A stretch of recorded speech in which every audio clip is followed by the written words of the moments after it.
Well, all right, as it is 1:30 now, we'll go ahead and get the meeting started.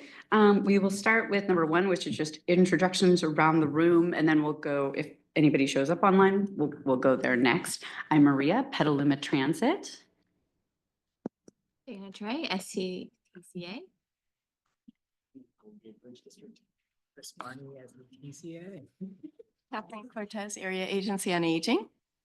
Angela Conti, community member. Colin Toma, Disability Services Legal Center. Steph Britt, SCTCA. Ross Clendon, SCTCA. Awesome. And Ross, we don't have anyone online, correct? Just verify. That is correct. Just Okay. multiple versions of employees on there. Okay. Awesome. So with that, we will move to number two, which is public comment.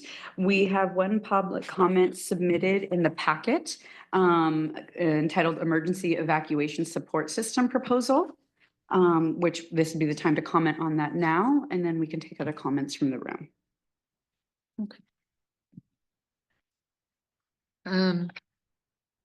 Okay, I actually had two comments. One was a general comment and the other one was a proposal that I thought we were going to review first, but it's okay to go ahead and. If the comment is about something on the agenda, hold that comment until we have discussion moments after that agenda item. If it's something that's not on the agenda, you can make the public comment now. Are you referring to the CTP? Yeah. I was just planning on forwarding it to Chris to implement into the feedback that we received for the CTP. Oh, okay. But if you want to discuss it, we could. Okay. Mhm. Okay, well, sure. What I'll do is I'll just read through the basic comment for the CTP, and then in it, I mentioned the proposal for the volunteer emergency transport.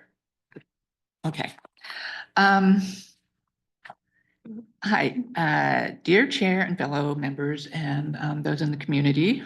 Hello, and thank you for allowing me to comment on Sonoma County's comprehensive transportation plan as a committee member and person representing people of disabilities, the aged, and those with income challenges. My name is Angela Conti, and I am a resident and community advocate deeply committed to ensuring that Sonoma County's future transportation systems meets needs of all individuals, particularly those with disabilities, chronic illness, age-related challenges, and financial hardships. As you move forward with the next phase of transportation planning, I respectfully urge that SCTA prioritize the following considerations to ensure that our future transportation system is inclusive, equitable, resilient, and future-ready. Key recommendations to CTP update. One, fully integrate disability and aging needs across all transportation planning. While past plans have made strides in ADA compliance and paratransit coordination, the next generation of transportation infrastructure must move beyond compliance towards universal design as a priority. I encourage the county to create a formal disability and aging transportation advisory council to guide planning decisions and require disability impact assessments for all new transportation projects and technological innovation. To protect affordability for low-income riders, especially in emergency services, as driverless technologies, microtransit, and new service models are developed, it is crucial to ensure permanent affordability protections. I recommend implementing low-income fare programs across all transportation modes, including autonomous and microtransit services, and continuing to explore fare-free transit options for seniors, people with disabilities, and low-income residents. Petaluma has been really good with had some success with this, so follow in some of their footsteps. 3, plan for accessible driverless transportation from onset. Autonomous vehicles and driverless shuttles must be accessible to all. I urge SCTA to pursue partnerships with companies developing accessible autonomous vehicle technology to utilize our county as a research district and be ahead of implementing these technologies, especially for disadvantaged and people with disability populations. Also prioritize pilot programs that test community-centered accessible AV fleets for vulnerable populations that maintain human-to-human connections. Personal note here is that I think there's a tendency for the technology-based developers and planners to kind of forget about that human element, and making sure that we kind of hold on to that human element as well is important.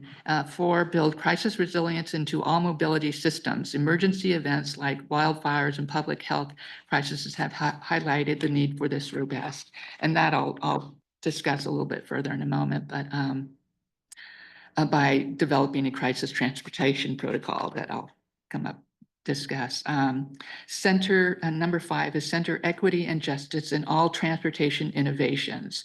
Transportation investments must be guided by principles of equity, accessibility, and community benefit to avoid exasperating existing disparities now more than ever. And so my closing vision is to develop an operation of a transportation system where every resident, regardless of ability, age, health status, or income, is guaranteed the freedom, dignity, and safety to move, connect, and thrive in our community. And I think if anywhere we can do that in Sonoma County. But thank you for that. And so really quickly on the this is an idea for a community evacuation bus corps, a volunteer-based emergency transportation for vulnerable populations. I'm not sure if it's come up before or not. But in summary, Sonoma County is increasingly vulnerable to wildfires, floods, and public safety power shutoffs that threaten the lives of residents with mobility challenges, particularly those in hospitals, skilled nursing facilities, assisted living centers, and low-income senior housing. Current evacuation infrastructures lack the capacity and flexibility to respond swiftly to needs of these populations. In many ways, they lack the ability to respond to it in general, but these populations are particularly at risk. This paper proposes the development of a community evacuation bus corps, a volunteer-based emergency transport program using decommissioned Sonoma County transit buses and a trained team of local drivers. This initiative aims to fill a crucial service gap in regional disaster readiness while leveraging underused public assets and promoting civic engagement. Background on problem statement. In recent years, I think we all kind of know a lot about this. Yeah, and but- we have that one in the packet, so I think we're good. But Okay. thank you so much Yeah. for bringing that to our attention and of course, opportunity for any other comment regarding it. I'm thinking the evacuation plan, I'm curious because I know that there is work at our respective EOCs, emergency operations centers, that might be interested that have already done work along the way. So it might be worth forwarding up that way. I don't know if there's other comment on that in particular. That's something we can either bring back here or maybe bring to our agencies. Okay. What's the comment? What's the question about emergency operations? Oh, it was just that Angela was proposing an evacuation support system, and I would just say maybe next steps with it, either bring it as an agenda item back here, or potentially we take it to our agencies and elevate it up in case there's interest. Yeah, I think also there's, the county has an AFN committee, Access and Functional Needs. And that's Department of Emergency Management, Human Services, and DSLC. And they are supposed to have a transportation committee that's supposed to have a plan or discuss issues of transportation and emergencies. So it might be worthwhile. I can give you a contact for the Yeah, that'd chair be of that great. committee. Okay. Yeah, to bring it up to them or have that discussion.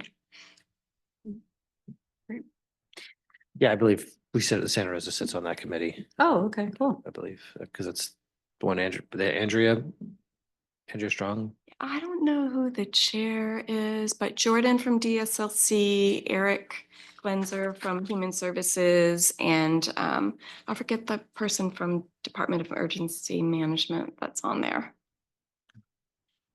I'm not on. I don't know who's on the Transportation Committee, but they're the overall chairs. Right, yeah, I think co-chairs. the Transportation Committee is like a subcommittee of that. Okay, yeah.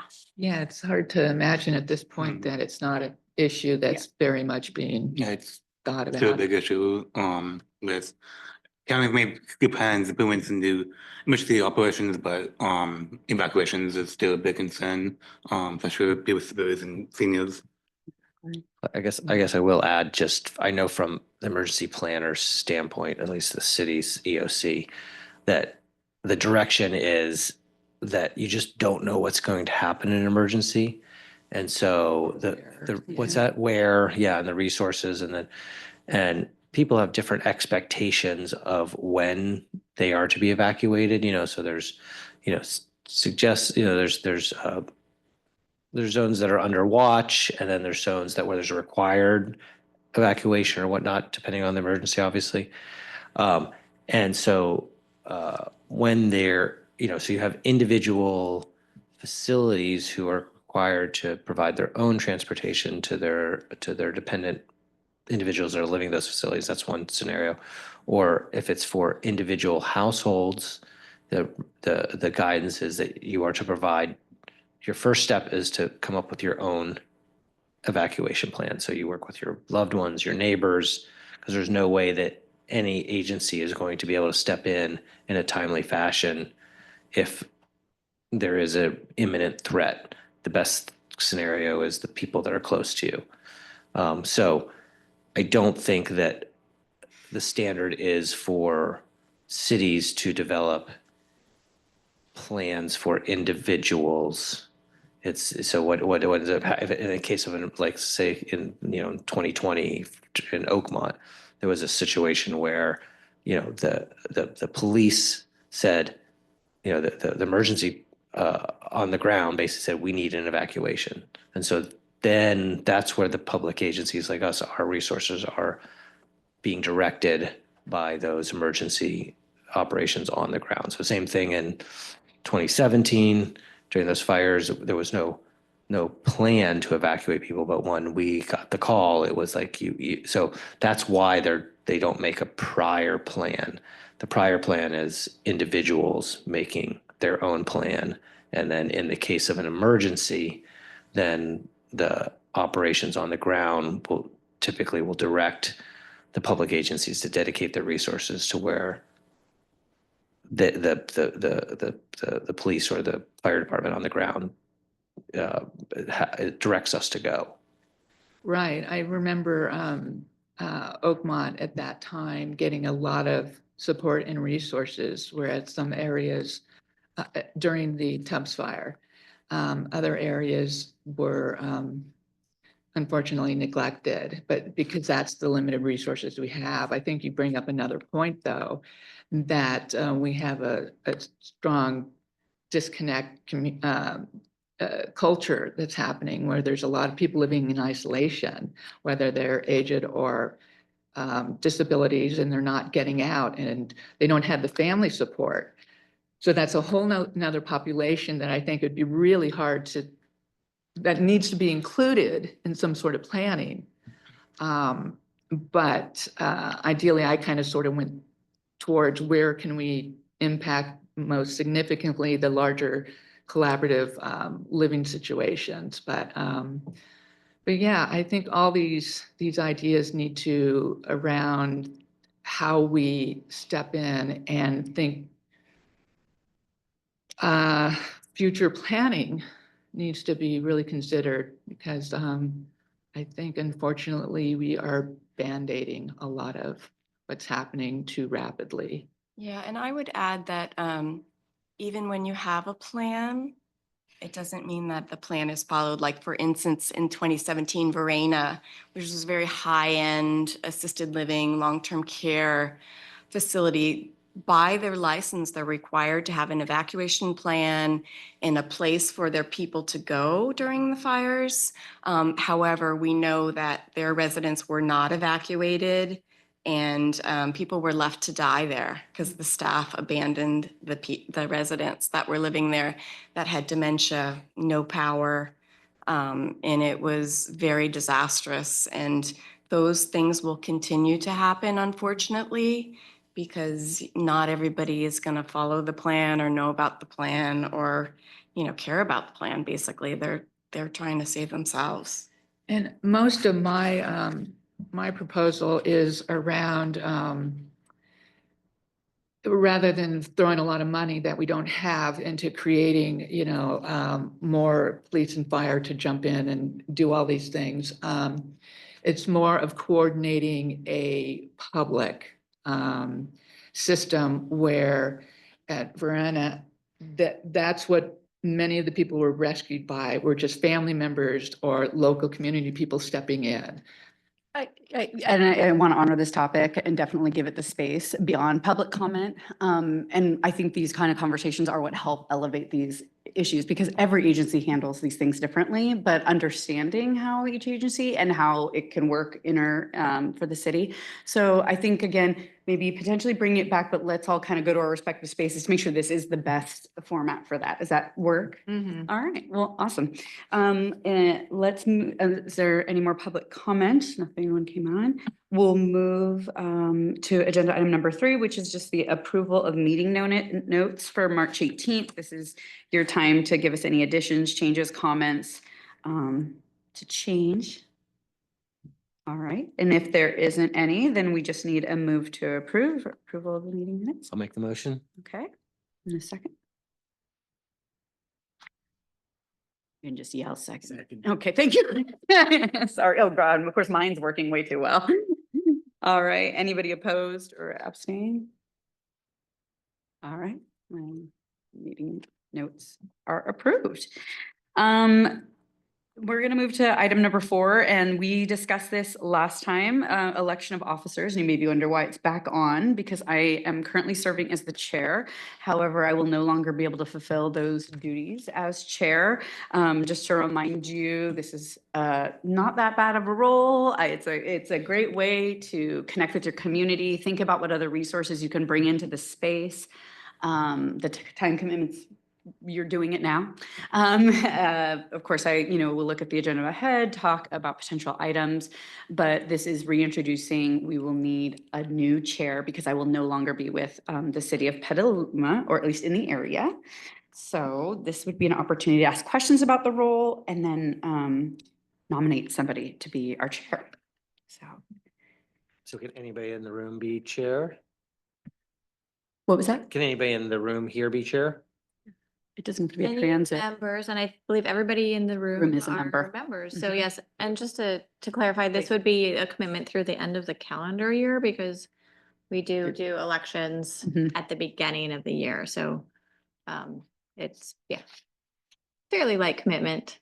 I think there'd be 4 more meetings after this. 4 more meetings you'd be chairing. Mhm.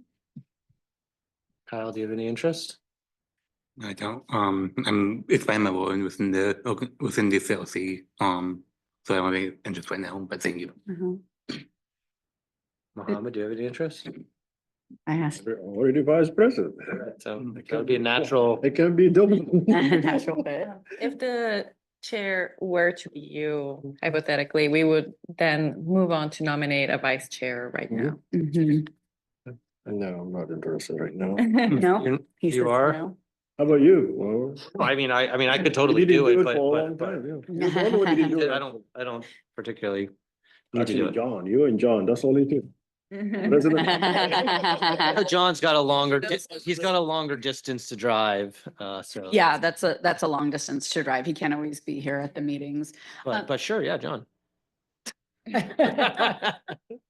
Or maybe, John could be vice. Yeah, we could do that as well. I mean, Do either of you have an interest, Angela or Kathleen? I have lots of I know. committees, unfortunately, I so. understand. not- Angela, I wouldn't just nominate you outright, but I'll ask if you have any interest in chair or co-chair. I don't think I have the knowledge or skills Okay. to do it. Okay. You definitely You do. You do. But I always, we want to, whatever you're feeling, that's what we'll go with. That's fine. How about assistant? So Okay. that I can observe? So like a vice chair? Yeah. So. Oh, we can't just We're do not- that though, right? Yeah. Yeah. Currently we have a vice chair. Yes, Right? exactly. But yeah, I would, You're saying unless the vice chair is vacated. exactly. Gotcha. But who's the vice chair? Mohammed. Oh, and he If you doesn't want want. him on, I'll And you give it don't to you. want to be the chair? No, you can be immediately. You can have it. I because nominate you can Mohammed run as chair if you want it, and For the, what, the for the chair? vice chair, yeah. Oh, vice chair. I'll take Okay. vice chair if you take chair. Oh, no, no. That's- That's what you wanna do. No, I'll always keep the vice chair then. Okay. Yeah, it's fine. Okay, I'll take chair, but I'm gonna need a lot of coaching. Okay. Okay, so we need a nomination. Can I nominate? Okay, I nominate, thank you. I want to get your last name right. Angela Conti, for chair to replace and do an amazing job as chair, because everybody here will support you. That's my nomination. clarification. Angela, what station do you work with? Sorry. I don't. Okay. I'm just a disabled community member. Even better, even better. I second. So we have a second? Do we have to take a vote or we just, We Or- could say. anybody opposed? In favor. Oh, okay. All in favor? Aye. All against? More invested in me. Yes, I will give you my cape later, Angela. Well, we can. Okay. Okay, we appreciate. your- Anointed with a crown. Yeah, yeah, I like learning new skills. yes, yes, and this is a very good environment, I think. to And do we will that. support you throughout the Yes, process. most definitely. Yeah. Well, wonderful. That is exciting. So with that, Angela will take over the next meeting, the next four, and then we will move to number 5, our Strategic Transportation Demand TDM program. Dana, are you? Yeah, I'm not seeing our consultants online. Somebody follow up this meeting with Angela afterwards, just kind of. Yeah, we'll talk to her. I'll check if I have an email from our consultant. Do you want to do I will go ahead. VMT Well, we could, or or aging? I Well, could we start it, but, Just to jump in, I apologize. There may have been confusion with the old link. I did open the old link just in case no one was there. I left it Mhm. open Why for about Steven 10 wasn't minutes, but we're phasing out our previous clerks links, but some are still out there, so might be worth sending them a new invite through Zoom. Did you want to go to the next one to see if they can get online? okay. Yeah, so we'll return to 5 after we go over, oh, is that okay? My next? Yes, you like it, just jumped up. Operating assistance and mobility management programs, area on aging. This is discussion and Kathleen will be presenting for us. Sure. Can you guys all hear me? Yeah, good. Okay, 1 second. Yep.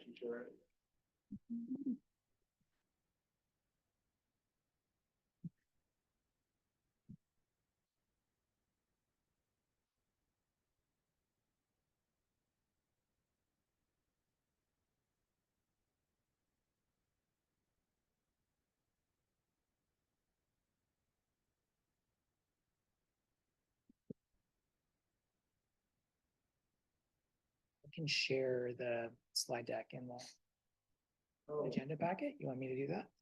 Give me 2 seconds. I Okay. apologize. Let's see it open. Sure There we go. where it's, oh.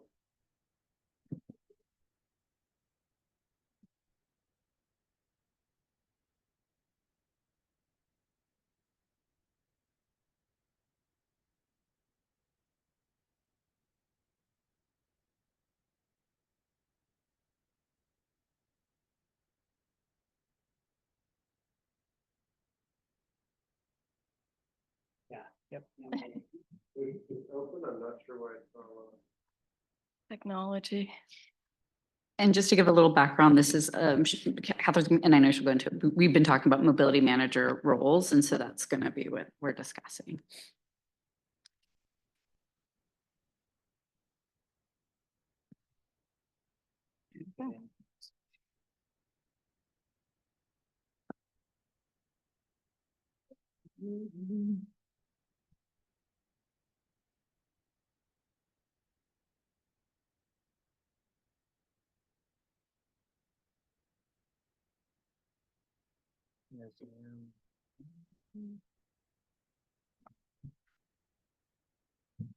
Is your screen shared with the Zoom? You guys have it in your packet, right? Yeah, yeah.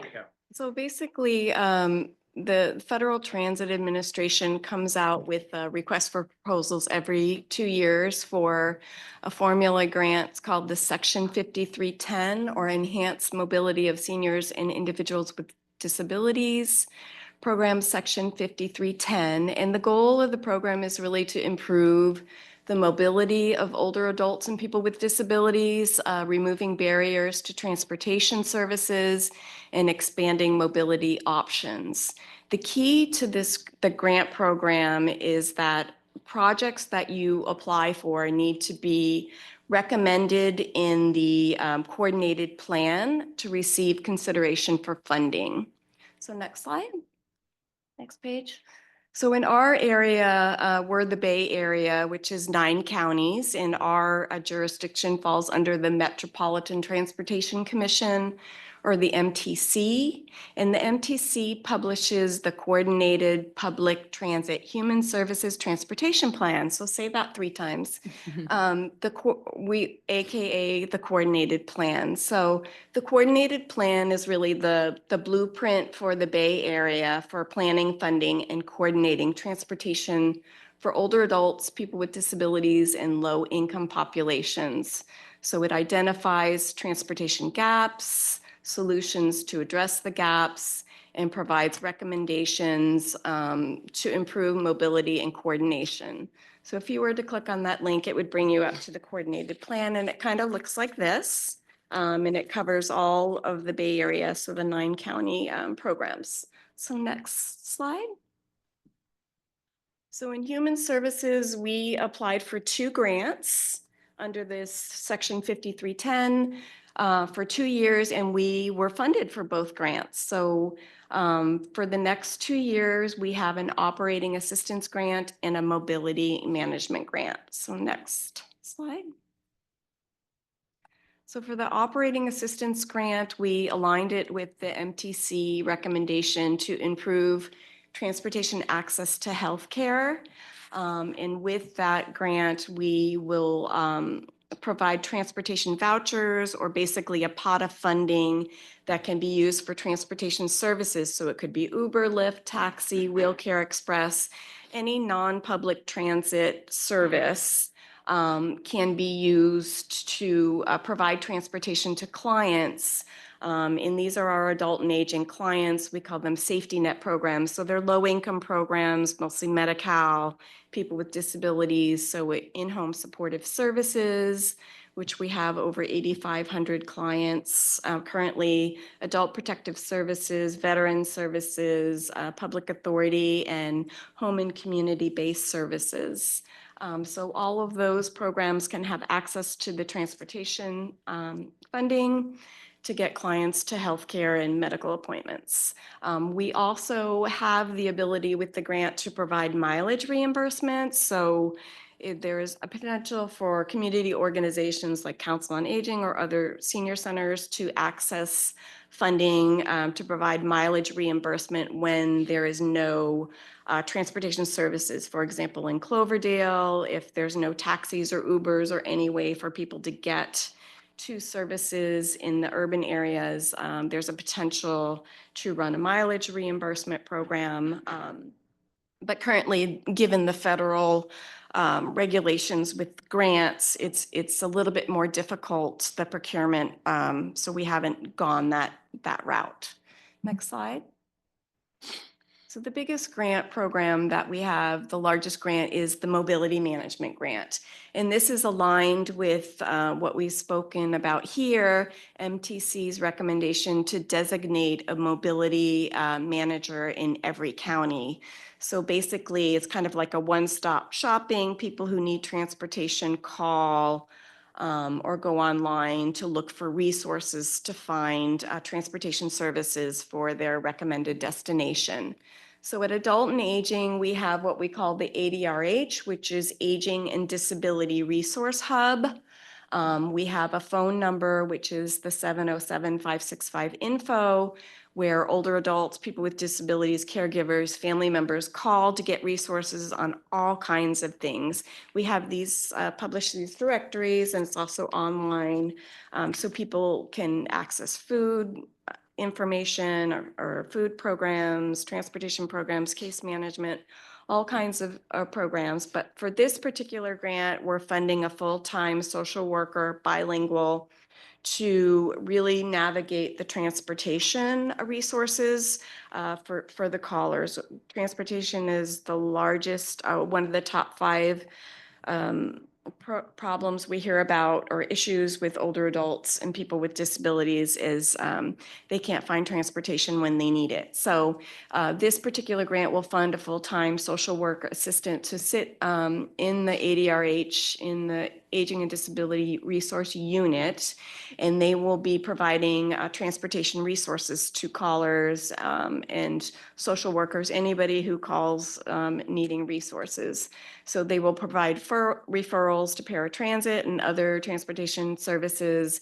And when there are not resources available, or the client is unable to use the resources that are given, they will collect data on gaps. So they could be accessibility gaps, they could be geographic gaps, they could be financial, numerous reasons why people can't use transportation. So that data will be collected, and then we plan to share it here with you all to inform the transit operators, transit planners, what we're hearing, where we're finding gaps, and brainstorm any potential solutions, or you might know of other resources that we can bring to people. And then with that, we will learn about other resources, enhance the resources, so we can enhance the resources that are given, adding to our disability guide, our Sonoma Access website. We share information with 211, and then we also have a Human Services Department portal, so all of our staff and social workers can access resources for their clients. So that is all about our grants, and they are active now. We're just rolling them out. So I'm happy to answer any questions people have. Thank you so much for taking the time. I know we've all been really interested in seeing how this role develops. I have a few questions, and I'm sure there's more in the room. I'm curious when the position is going to be posted. So the position was posted, already, and okay. we will be interviewing, and it closed. Mm. So we'll be interviewing in the next week or 2. And then another question or comment. I'm excited that that person will bring that information here. I'm wondering though also if there's other mechanisms in which, we all have our own agencies, have our own mobility department, and I think this will be a great resource to us. So just advocating for some direct contact between each of our respective agencies, so that we can have some kind of clear communication rather than having to wait always for this meeting to come up, because that can definitely take some time, and maybe we can do some work in the meantime too. Yeah. Introduction, and learn about your agencies, learn how someone can get referred. We like to do what we call the warm handoff. Yeah. I don't know if you guys are familiar with it, but we don't like to just give the caller information and let them on their own to just navigate it, because we know people can't read. People, will be overwhelmed with the information and not remember what it's for. And so we like to actually have a contact within the agency or within other programs, so that we can, the social worker can call and say, hey, Maria, I have this client. She might be eligible. She's having issues, can we meet and discuss, potential resolution or information like that. So yeah, absolutely. Wonderful. Any other questions or comments? How long is this position funded for? So it's a 2-year grant. So it's funded through December of 26. Next month, believe it or not. So we applied for this funding in 2023, and we just learned about the grant and just got the contract in 2025. So that's how it works with Caltrans or these grant programs. So believe it or not, in June, the next call for projects is coming out for the 27 and 28 federal fiscal years. So the money's already been appropriated for the program, so hopefully there won't be any issues with the federal grants. So we're just waiting for Caltrans to release the next application, and we plan on applying for continuation for the position. Any other questions? I see we have more people online now too. Do you have a question here? Sure. Go ahead. Yeah, just let us know how we can, like, help that individual and, yeah. Mhm. Wonderful. Appreciate the time for sure. Any other questions or comments? I'll Oh, pass yeah. these Slides around if you want to take a look and you That'd be can see great. what we have, and if you see something missing. I was Wonderful at work. a presentation at Oakmont. Their Parkinson's group had us come out to talk about paratransit. Anyways, and they were like they had assigned someone within their group to identify all their different transportation options. And we, in the back of our user guide, we have a list of different transportation options, but I went online and showed them the online version. And so it was useful to them. So. Wonderful. Awesome. Thank you so much. And again, thank you for all the work you put into this. It's going to help our community greatly. All right, let's move back to number 5, our strategic transportation demand management plan. And I believe your presenters are I'll online. just, yes, great. Consultants are here. I'll just give a brief introduction. So we've been working with Steer Group since December to develop a strategic transportation demand management plan. We have a draft to present to you today, and we are taking this to all of our committees for feedback and with the intention of bringing a final draft to our board next month. The plan is really to focus on strategies for reducing vehicle miles traveled and supporting other modes of transportation that are already existing.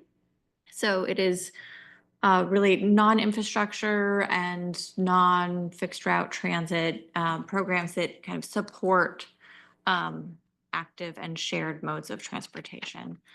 We are asking for feedback from committees by the end of this week. And with that, I will turn it over to Natalie, who is online. Thank you. Thanks so much, Dana, and thank you to the committee for having us here. I am just going to try and share my screen. Here we go. All right. Is that sharing correctly for everyone? Yes, thank you. Excellent. Thank you. So as Dana mentioned, we've been supporting SCTCA staff since December on the development of a countywide strategic TDM plan. So I'm here today to present on our project process and outcomes. I'll start by providing a brief overview of the project, including key deliverables and timeline, an overview of our approach to developing the plan, and then next steps for the project as we work to finalize the plan over the next month.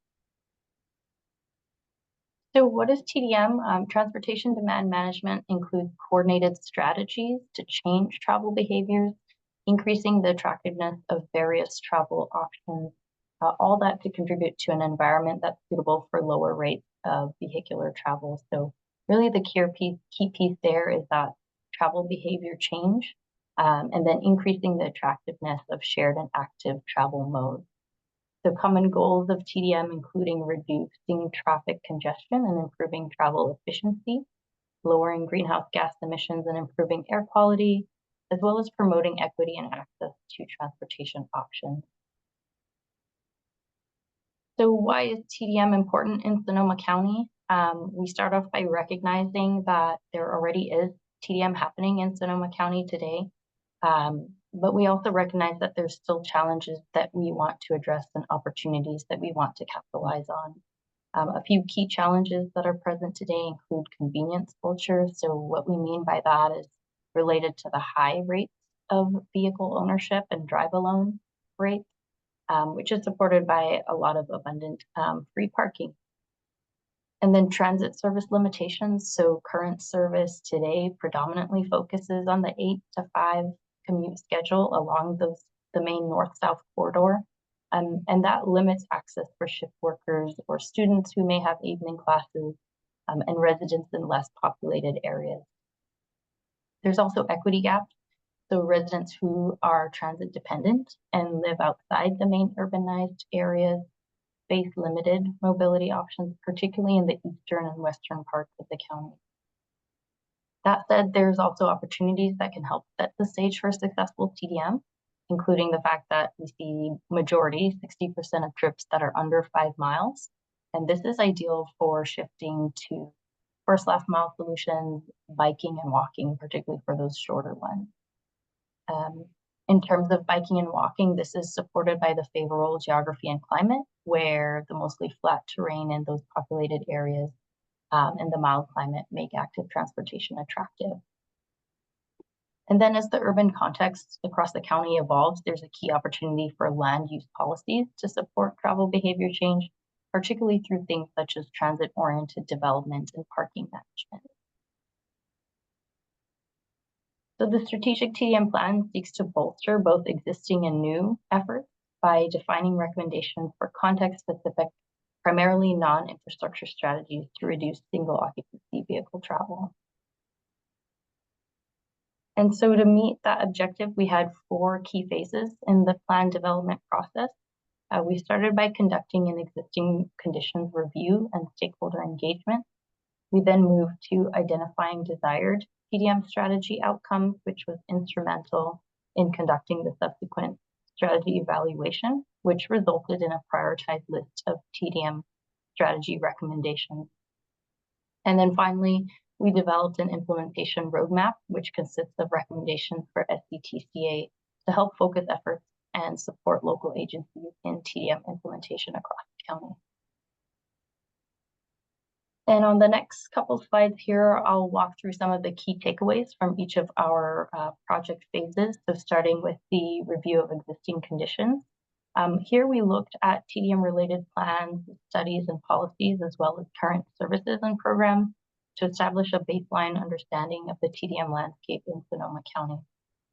So when we looked at travel behaviors and patterns, we looked at things such as mode share, travel origins and destinations, trip length, and really the 2 key exciting things that I'd like to highlight from a TDM planning perspective is the fact that the vast majority of trips, 90%, are within Sonoma County.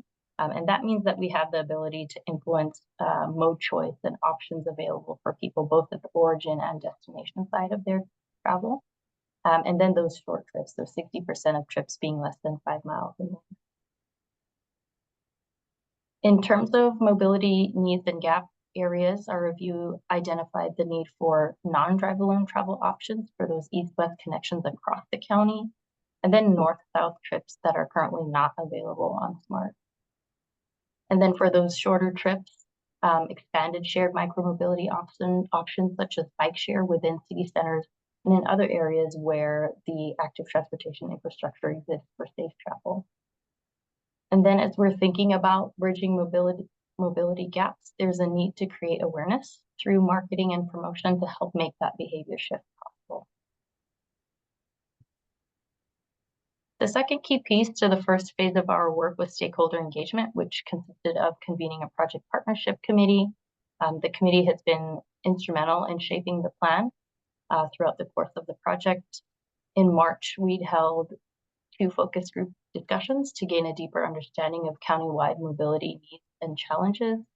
We also put out a public survey in March to gather targeted feedback and insights regarding priorities and types of incentives that would encourage the use of non-drive alone travel for both short and long trips. And then of course, our discussion with you today and other committees, the feedback we receive from you will be used to further revise the plan as well as staff priorities. On this slide, we're just presenting a few key themes that emerged from our public engagement, and so I'll just highlight a few here. In terms of transit system and complexity, this is something that we heard through our focus groups as well as the public survey. So the notion that Many riders who are using transit, even regular users, sometimes they have difficulty understanding the transit system due to complicated maps or unclear routing, as well as the need for multilingual information across both printed materials from transit agencies or even announcements on transit themselves. Related to transit frequency and reliability, so their comments around evening and weekend service, gaps around that service, and thinking about ways that public transit can cater to folks who are working in the service industry or shift workers who are working late at night. And then behavioral barriers and public perception. So this was an interesting piece of feedback that we heard, that even just the public perception of transit as being slow, unreliable, or difficult to use discourages ridership, even when transit could be a viable option. So how do we shift that perception? And then gaps in biking and pedestrian infrastructure. So while some areas have expanded bike lanes, other areas do remain very car focused, and this creates inconsistencies in safety and accessibility. In terms of the priorities and opportunities for TDM, key priorities that emerged related to mobility across the county included better coordination between transportation services, reduced traffic congestion, and the desire for reducing emissions as well. When asked about what might encourage them to bike, walk, or use transit for both short and long trips, key strategies that emerged included things such as universal transit passes, shuttles connecting to transit for first last mile connections, better real-time transit information, and then for those shorter trips, end of trip facilities such as secure bike parking. And once we had the results from the public engagement, we were able to confirm our desired TDM strategy outcomes, which we defined in collaboration with our project partnership committee. And these outcomes form the basis for our TDM strategy evaluation framework, which consisted of an assessment of strategic fit and feasibility. So on the left-hand side, you'll see the criteria related to strategic fit or impact. So that's looking at things such as, are people more aware of and utilizing a variety of multimodal travel options with these strategies? Are the strategies reducing GHG emissions, vehicle dependency, and improving access to key destinations? Then are these strategies enhancing access to transportation and mobility options, especially for vulnerable communities and populations? We also wanted to make sure that the strategies we're looking at are realistic and feasible to implement. So we considered things such as ease of deliverability as well as cost assessment. So our evaluation process consisted of a mixed methods approach and began with compiling a long list of potential TDM strategies, which was over 75 potential strategies. And this was informed by the existing conditions review as well as our stakeholder engagement. Ultimately, we refined this long list and 27 strategies were assessed against the TDM strategy outcomes you saw on the previous slide, with further refinements being made based on discussions with the partnership committee. And on the right-hand side, you can just see a visual output of what that exercise looked at in terms of how we mapped the strategies against their impact and feasibility. And ultimately, this resulted in a prioritized list of 20 strategies. So how does this all get discussed in the strategic TDM plan? Really through two key ways. So the first being a TDM strategy inventory, which constitutes concise guidance on the prioritized strategies. And this is really meant to be a resource for any TDM stakeholder in Sonoma County to reference. We recognize that successful and sustained travel behavior change will rely on many entities playing a part in TDM implementation. And so we'd like this to be a helpful resource for them. And then the second component is the implementation plan. And this includes recommendations that will serve as a guide for SCTCA staff in advancing countywide TDM efforts. So in terms of the recommendations, the plan includes a total of 15 organized into near, mid, and long term. I just want to note that in terms of this categorization, we're thinking about when these recommendations could be initiated. We would actually expect that these would float through into subsequent planning horizons, but really thinking about when can we start to make progress towards these specific actions. So in terms of those near-term actions that can be initiated within the next year, we're looking at things such as raising awareness for the TDM plan. So we'd like to secure buy-in from potential partners, align local priorities, and streamline implementation efforts. And so to do this, key actions would include presentations of the plan to potential stakeholders and partners through chambers of commerce or other industry groups. Looking at developing a TDM marketing strategy. So key actions here would include updates to the Go Sonoma website to enhance the visibility of countywide TDM services and programming, including programs that may not be directly led by TCA, but that partners are leading, but that have a significant role in the success of TDM in the county, and then developing an annual TDM marketing plan. We're also looking at supporting and promoting existing regional and technical resources for developing local TDM supportive land use and parking policy. And so here we'd be looking to coordinate with local municipalities to identify barriers and opportunities to such policies, providing technical assistance resources, and then down the road, thinking about how to also support municipalities with staff time and staff technical assistance. And similarly, for efforts related to municipal and site-based efforts to implement parking pricing, we look to promote existing resources that are available through MTC, highlighting best practices and relevant case studies that might be appropriate for the Sonoma County context. One thing that we heard really clearly in our public engagement was the value that financial incentives for transit can bring. And so we're looking here to coordinate with relevant regional and local partner agencies to promote these options and broaden these options where appropriate.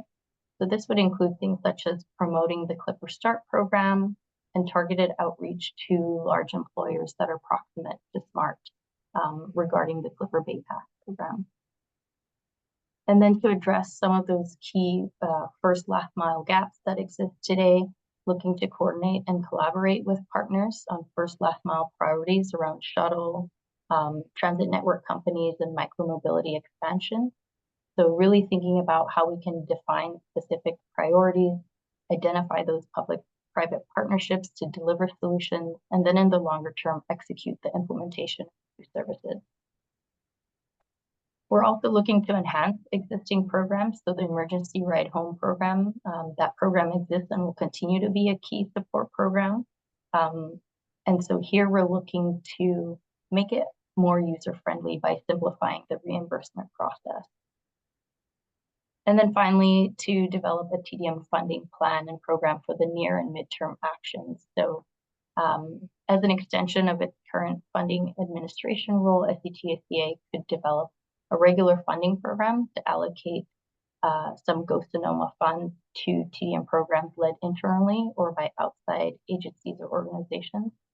Key actions would include working with stakeholders to establish a list of resourcing needs and preliminary cost estimates, defining the eligibility criteria for the funds, and then ultimately soliciting applications from partners. And then in terms of the midterm recommendations, so those that could be initiated in the next 2 to 3 years, here we're really looking at capacity building. So thinking about grant opportunities that might be available to CBOs to implement TDM. And here SCTA could help connect them with potential partners for the grant applications. In addition, support could be provided for things such as scoping viable projects. And this would really help build capacity for TDM implementation. We'd also look to establish a countywide TDM roundtable or a similar forum. And this would be a TDM-focused practitioner group. And the roundtable would help build regional alignment, strengthen partnerships, and support more effective and consistent implementation. And then finally, supporting the expansion of employer-based commute programs. So looking at coordinating with chambers of commerce to increase awareness of free support that's available for smaller businesses, promoting SMART's employer shuttle service program, and development of promotional materials so employers can easily share information on transportation options with their employees. And as we recognize that TDM will continue to be implemented in different places by different entities across the county, we want to standardize data practices to support more accurate performance tracking. And this can really help strengthen the case for future funding and program expansion. And then finally, in the long term, as momentum around TDM builds and TDM evolves in the years to come, we'd want to implement a structured initiative to acknowledge and celebrate employers, CBOs, schools, or other organizations that demonstrate leadership and exemplary commitment to promoting sustainable transportation options.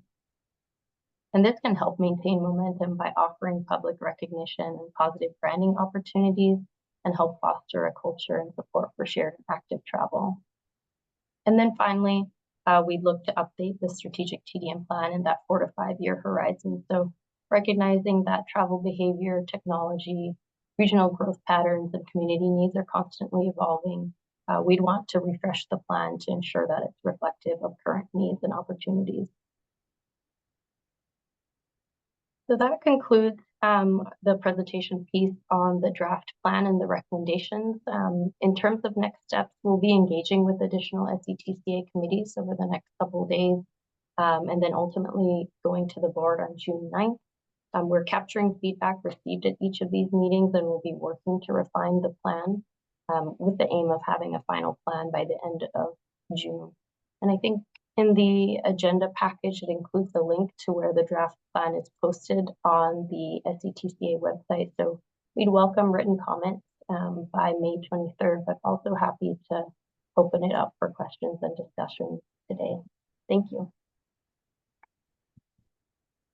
Thank you so much. I will keep my comments brief because I'll be aware of time, but I will say I do not like the word TDM because when I came into transit, it totally confused me. And I was like, what does TDM mean? And to me, it means marketing, right? Like getting people, and the presentation was wonderful. It talks about all of those important things. But I think at the end of the day, thinking about these things and also in terms of like, how do we get people excited about the bus? One of the things I always have issue with is I go and I do tabling about microtransit. And this microtransit, as their presentation shows, really does hit a lot of the concerns with people. But then the next question is, well, now it's the corner. It's not to my house. That's not convenient enough. And that kind of goes to that cultural shift that needs to happen because it can be really tricky getting those never passengers on. So I appreciate all the work. It's very clear that they put into this. I think it's much needed in our area, but they're definitely, as a speaker said, there are a lot of TDM programs happening, but I think this unification of them and then the sharing of resources will be useful. So that's my comments. No questions, but I open it up now for other comments or questions. I just add that, one of the disconnects I see, at least with our populations of older adults and people with disabilities, is there's a lot of focus on active transportation, bicycles, bike lanes, electric bikes. And most of our population, almost, more than a quarter of Sonoma County residents are age 60 and over. And these single occupancy rides are, 2 medical appointments. So there needs to be a way to engage like Kaiser, Sutter, Providence, and have shuttles or some type of solution to get people who have appointments that live up on the coast or they live in the West County or in the Sonoma Valley, people that don't drive to get them to their appointments in places because they're not going to be riding bikes, they're not going to be walking. And, we see the demographics of the county changing. We're closing schools, we're losing young families, we are gaining older adults, and that trajectory is going to continue. So there needs to be a way to come up with solutions that not just for the employers in the night shift and those shifts, but for our everyday people that are living in the county that aren't connected to a work or employer. Another idea is the grant programs like buying electric vehicles or electric vans for park and rec programs or senior centers or community centers so that they can get people to appointments or outings, as a group without, that reducing the greenhouse gases, right? Like Dash in Healdsburg. That is an example where the city purchased electric vehicles. They use it for the senior center. Volunteers drive the cars to medical appointments. And that is a way, again, to reduce the greenhouse gases without having individual cars, gas vehicles on the road driving people to appointments. I agree with that. Medical points a big issue that we deal with. It's people who need to go to Kaiser, wherever in the counties, pretty difficult to get to, especially if you're in the West County, East County, and you're outside the paratransit service area. And also, I know plan focused on Summit County, but also getting down to Marin or East Bay for special appointments Mhm. is also a huge challenge. You can get those rides covered by if you have Medi-Cal, but if you don't have Medi-Cal, it's Very gonna be challenging. $500, $700 to get to San Francisco, Oakland. Very expensive. Yeah, very expensive. Any other questions or comments online? I said I only have one comment, but I guess I'll say one more thing. It's just simplicity. I think we have I've seen in transit, there's so many great programs and you need a flyer for this and a this for this, and simplicity is key. I think one of the things that we're hearing from our community is a seamless nature. So not having some things work for one agency and some things not work for another. I think the simpler the messaging and the removal of any obstacles. So when you're devising these TDM programs, I just want that to be at the forefront because that simplicity can also allow for a lot more accessibility, not only by students, but people with disabilities, et cetera. People, their English is their second language. So I just always err on the side of removing as many obstacles to any program you're gonna do or any incentive. Give it one branding. Those kind of things are really helpful for our community. All right. Awesome. That was great. Thank you so much. We appreciate. Any other comments or questions? All right, then we will move on to item 7, which is vehicle miles traveled, VMT mitigation program updates. And who is presenting on that? Can I just claim somebody? Chris? I knew, I see, I should have just assumed. I knew, Got Chris. double mics over here. Let's. All right, Chris. I figured it was you, but I won't put it on. Let me make sure I'm sharing here. So we should be able to get actual presentation mode this time. There we go. All right. So I just wanted to give a brief update on our vehicle miles traveled mitigation and reduction program that we have going on here at SETCA. We've been working on reducing VMT for quite a number of years, right? So, and that's in line with state goals and our own county goals at, addressing our climate change, crisis that we're dealing with, reducing emissions, making it safer and easier for people to get around, and reducing the impacts that our travel, specifically our vehicle travel, has on our communities and our planet. So just a little bit of background on what we've been doing and, the context for our current program. Senate Bill 743 was signed into law in 2013, and this represented a major shift in how transportation impacts are handled in the environmental review process for both transportation and development land use projects. So the major shift was, instead of looking at congestion impacts of like a housing development or a transportation project, shifting over to vehicle miles traveled. So not specific location congestion impacts, but how much people are driving around and traveling, and how that contributes to emissions, safety, and overall mobility. So quite a large shift in how things have been done. That meant that our local jurisdictions are scrambling to implement these changes and come up with tools to still develop good projects and to reduce VMT at the same time. So the implementation deadline for SB 743 was back in 2020.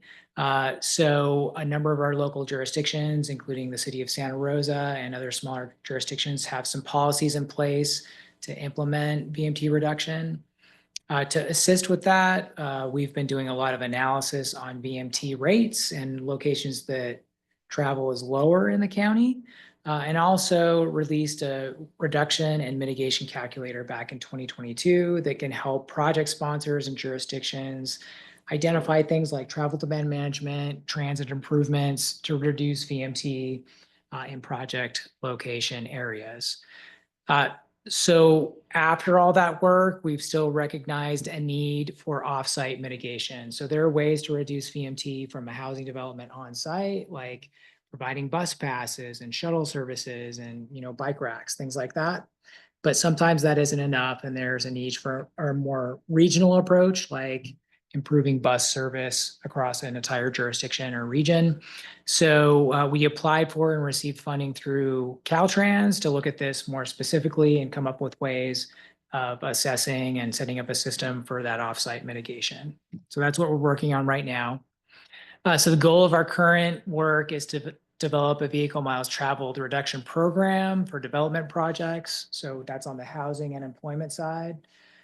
So our jurisdictions are really struggling with good projects that they want to see move forward that have these impacts that they're not able to mitigate on site. So we're working with them to come up with a way of doing that.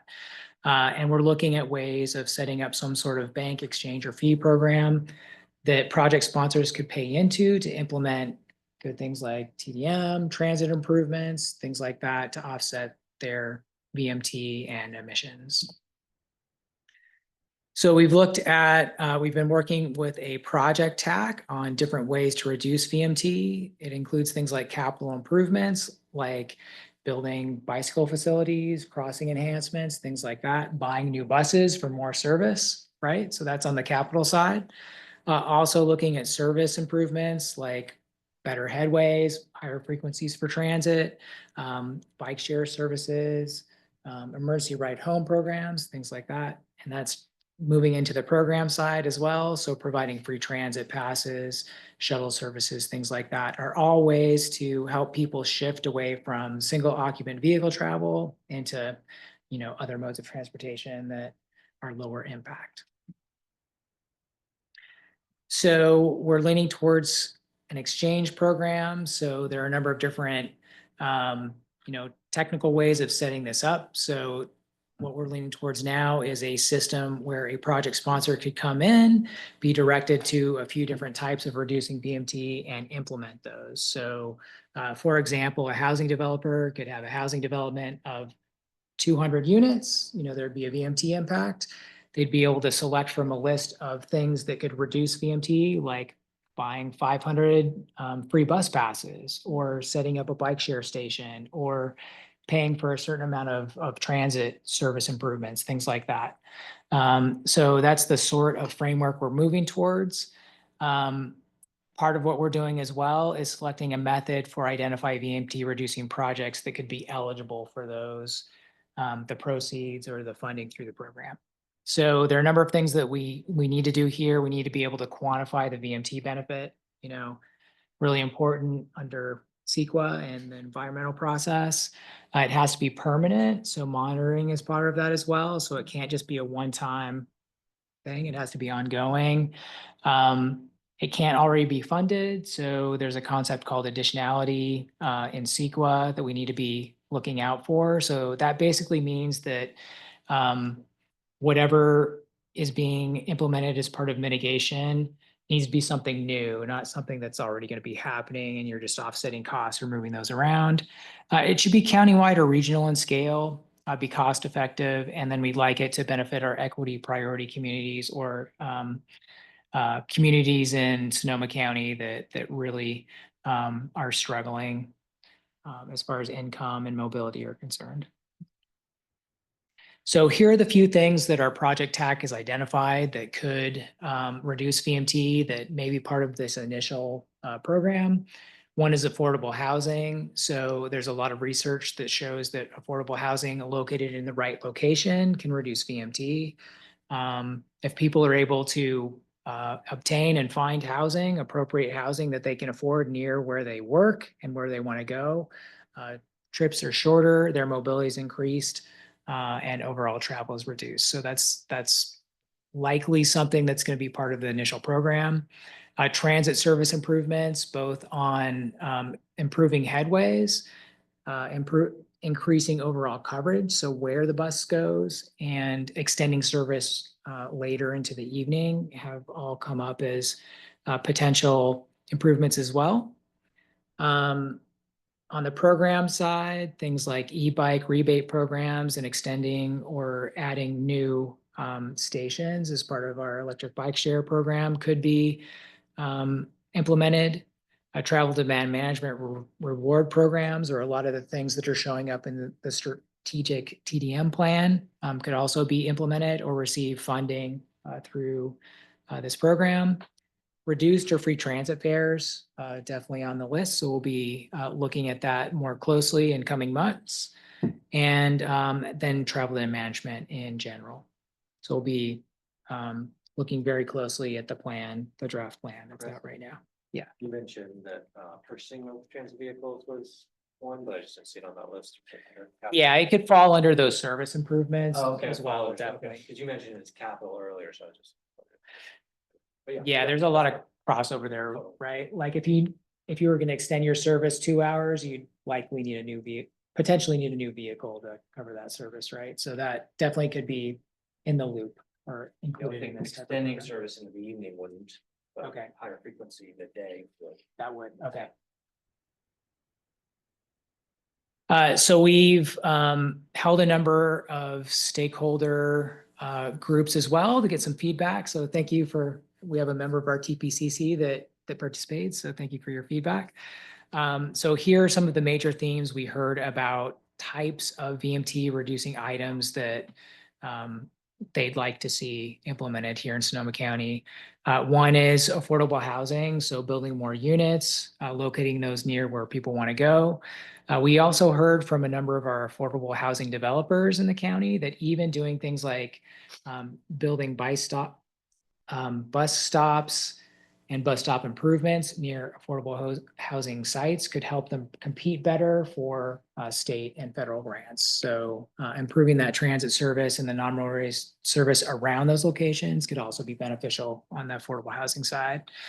Transit service improvements, all of those three things, right? Later service, more geographic coverage, and more frequency, all came up as very popular improvements. Active transportation and micromobility improvements were all, very popular as well. Program design, so providing more programmatic improvements like our emergency ride home program. A lot of people haven't heard about that, but a lot of people were really latched onto that is something that they would like to see promoted more and that they'd use if that were available. And then providing some technology and tools to help people both get around and analyze their VMT impacts. So potentially having a VMT calculator that the community could use to look at, how their travel decisions are impacting their emissions, right? And their, safety and things like that. So those are the few things we heard through our stakeholder feedback and outreach. Here are a few of the specifics about affordable housing, essential for VMT reduction. We really want people to be living to where they want to go. We need need housing near transit and transit near housing. It goes back and forth. Parking is a big issue up here in Sonoma County. So it's a balancing act between reducing ample parking and providing enough parking so people will actually rent and lease units. So if you build housing units, we're hearing from the developers, if there's absolutely no parking, it's really hard to lease and rent and sell those units.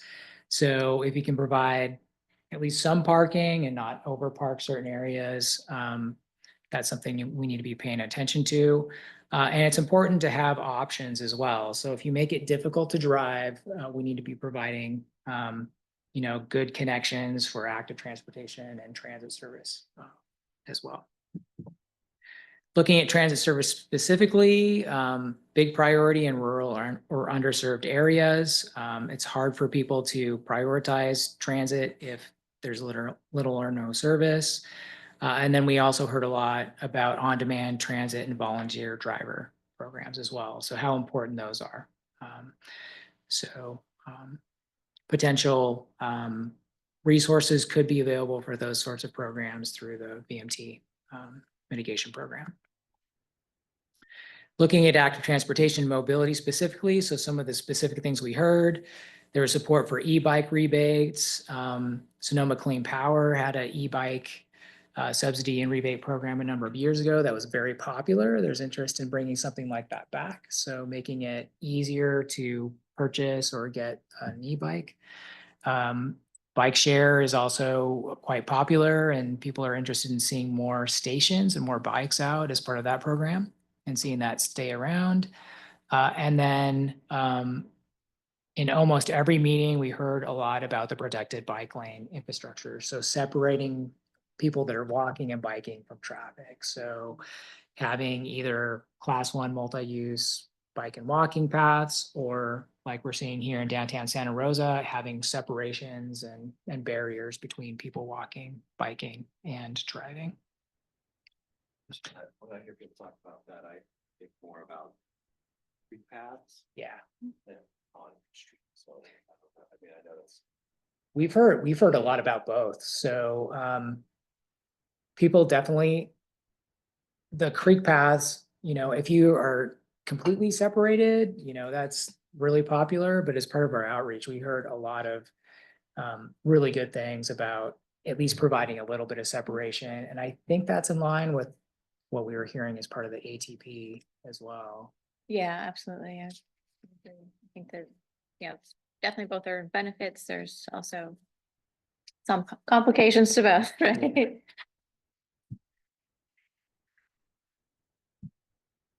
So looking at program design and how this would work and technology and tools, we really don't want to create a lot of new bureaucracy as part of this program. So we want to use work with existing institutions to get something up and running and not create a new agency or a lot of new forms and stuff that needs to be implemented. Everyone's interested in flexibility. So there's a legal framework we have to work under here, but we'll try and build in as much flexibility as possible as we move forward. It should be clear and accessible. There's interest in GIS and mapping. So seeing where certain mitigation approaches would be located, and education and outreach, and really tying into VMT reduction at the individual scale was also mentioned a number of times as we were talking to groups and individuals. So where we're at right now, we are developing a draft framework. So basically a flow of how this would work, how a developer that has a project that needs mitigation would interact with some system. We're also identifying an initial list of VMT reducing projects and programs that could potentially be part of this system. We're rolling that out over the next few months. So we'll have a draft report to share in June. So we can bring that back to this committee if there's interest, at the very least provide a link. So you'll be able to take a look at that and review it. Then later this summer, we're going to be taking some example projects and running them through the system to see how some of these projects would interface with what we're proposing and what the benefits could be, what the revenues would be, how much it would cost to purchase credits basically to offset your VMT, and then, what the potential, improvements and projects that would be implemented would be. So based on that process and feedback we get, we'll go ahead and revise what we're recommending and are planning on bringing something back to our committees and board by the end of the year and identifying next steps as part of that. So, what kind of legal framework are we going to need? We're going to need agreements with lead agencies, all the jurisdictions, the service providers or the agencies that would be providing infrastructure. So there's a lot to still work out, but, we're making some good progress and, hopefully we'll be able to adopt some final recommendations and move towards implementation over the next year to 18 months after December. So that's a high level overview. There's a lot of detail, additional detail if you'd like it. Happy to provide that information if anyone's interested, but just wanted to provide an update on where. Awesome. Thank you. And it looks like we have a first question. Go ahead. Yeah. On the CEQA, I know that right now SB, oh gosh, I'm not going to think of it. It's doing really well in terms of housing development in inner city and I'm wondering, is there any connection with transportation? I'm a little more familiar with what they're doing. They're reducing the requirements within populated areas so that they can, bypass some of the CEQA stuff. Is there any opportunity there for transportation? There's a definite connection between, state regulations and environmental requirements and where housing and affordable housing specifically is located. So, housing and affordable housing located in areas that's identified as low VMT, generally in a central location or near a smart station here in Sonoma County, doesn't have to worry about any of this. They can just assume there's no VMT impact and they don't have to do all this additional analysis or mitigate in any way. So there's a lot of streamlining going on Already. already. Okay. Yeah. Okay. It's making it easier to provide housing in those more efficient locations. So, Right, yeah. right. Okay, good. Yeah, a lot of that's associated with SB 375, which is focusing development kind of in our urban, currently developed areas. Which is all bipartisan right now, so it's great to sort of be able to move this stuff through here in the state. Yeah. Yeah. That question, is this program trying to be focused on solutions in areas that are not covered by higher density? Yeah, because a lot of those projects that are going near a smart station or that are one of those efficient areas or that are small, there's a size streamlining thing too. If it's a small project, they don't have to do any of this.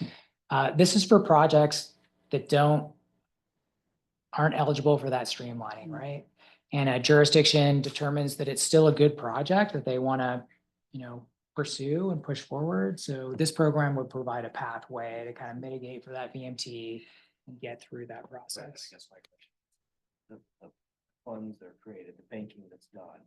Yeah. And then the projects that come out of that banking, are you going to have those projects be focused on the areas that, outside the smart corridors or the map?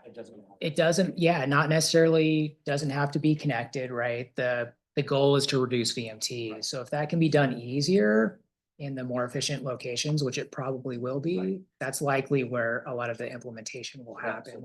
So is there a connection between the TDM? Because just to go back to the TDM conversation, like your Maria's comment around TDM being marketing, I kind of have a very different. Yeah. I think TDM is kind of the top, and then you have all these different modes come out of it. So it's kind of like how it's you're managing demand. So you're managing either parking or you're managing transit or you're managing, so you're creating incentives and marketing as a tool.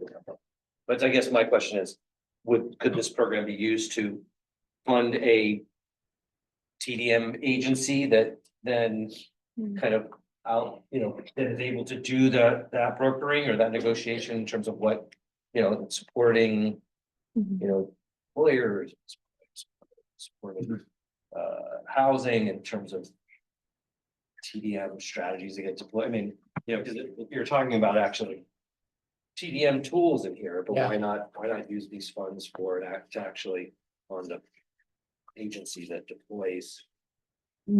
It's definitely an option, right? And, I think the key thing is being able to demonstrate the effectiveness at reducing VMT. So as long as we could do that, it's definitely a possibility. It's hard to do. Yeah. But we're, we're getting closer. There's more research and more information out there to help make that connection. So Yeah, I think that'd be the only comment is to try to see how these. there's so much stuff kind of weaving Yeah. together with what we're working on right now. So That's good. That's good news. it is. Any other questions or comments? Thank you so much. Okay, we'll move to first, transit roundtable updates. I'll start. We're gonna, Petaluma Transit will be completing their triennial review. We're having our visit in June. We'll be expecting 4 electric buses in June, July. The team is also working on a new schedule that should be out in July, a new bus schedule. In October, Petaluma Transit will be announcing their expansion for Lumago and what happens next. And we're currently working on a rebrand for some of our vehicles as well. So that's just a little bit from us, and you'll have somebody else here for paratransit items. Golden Gate, you want to go I'm next? excited for that expansion. I tried to take Lumago and It's I too was busy. right out of it. Yeah, it's a lot. I'm sorry. Now that we know it's successful, we're getting 4 more vehicles, so it'll all be, we had to first make sure it was successful, so yay. Yeah, do you want to go? Not a lot to update right now. Oh. Unfortunately. We'll see in the coming months. Okay, awesome. Yuri? Let's see, update. Paratransit, things are going well. We do have a new passenger portal and notification system, so I think the county had something like this, but basically now a paratransit rider can book their own ride online, and they will get, once they do that, they'll get notifications when they book the ride, day before, and 2 hours before the vehicle arrives, and when it arrives too, right? Yeah. So yeah, there's notifications and that passenger portal. Anyways, paratransit's going well. Fixed route, we have, we're getting 7 electric buses in the fall. We have a new EV fleet, PG&E project that just got approved by council, to do the charging portion of it. Trying to think what else. Yeah, we just don't have enough buses right now is our issue. So hopefully when those, like the other new electric buses will work better than the last electric buses. Anyways, okay, that's it for me. Ahmed, any updates? I don't really have anything else. Okay. Just a big on end is, we're having our annual Aging Disability Resource Expo on Friday at the Backdrop Income Independent. Should be good event as always, and looking forward to it. Do you have any updates? You good, or any other updates? No, the only thing I can add to that one, our ridership is going up steadily but slowly. We're not yet before COVID yet. Mhm. Oh, not even, we can say 10% less than that. That's not bad. But yeah, we're You're right getting there. Yeah. And then from the evaluation side, it's the same thing. It's a lot of rush coming in. I don't know, all of a sudden they wake up that paratransit is there, so everybody knows about it right now, so they try to get in, and which is a good thing. Okay, perfect. Mohammed and I will be at the Expo, I forgot about that, yeah. on Friday. Yeah.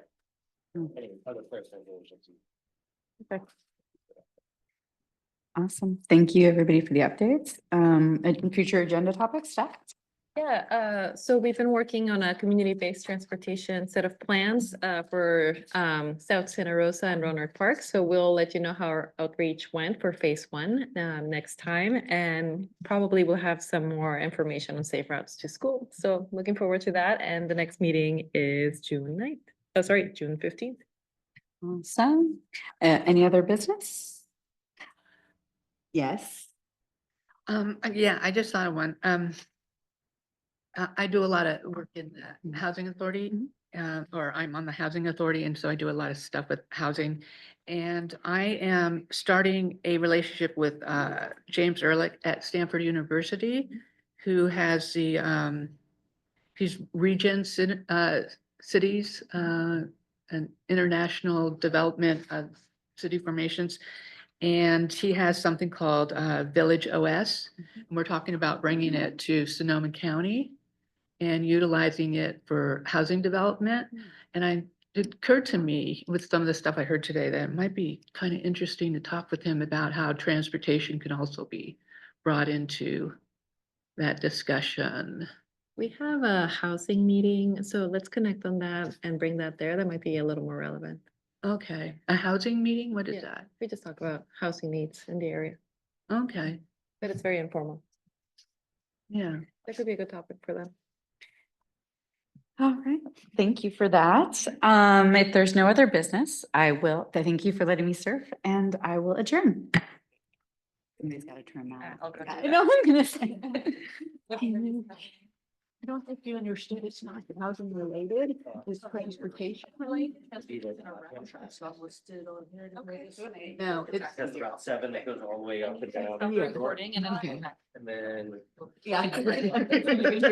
here. So I'm like, Transit. it's Yeah, also, right, or like. MV Somebody and then I, no. dash Santa Rosa Seabus, Yeah. which is. Yeah, yeah. Wish I had more to say.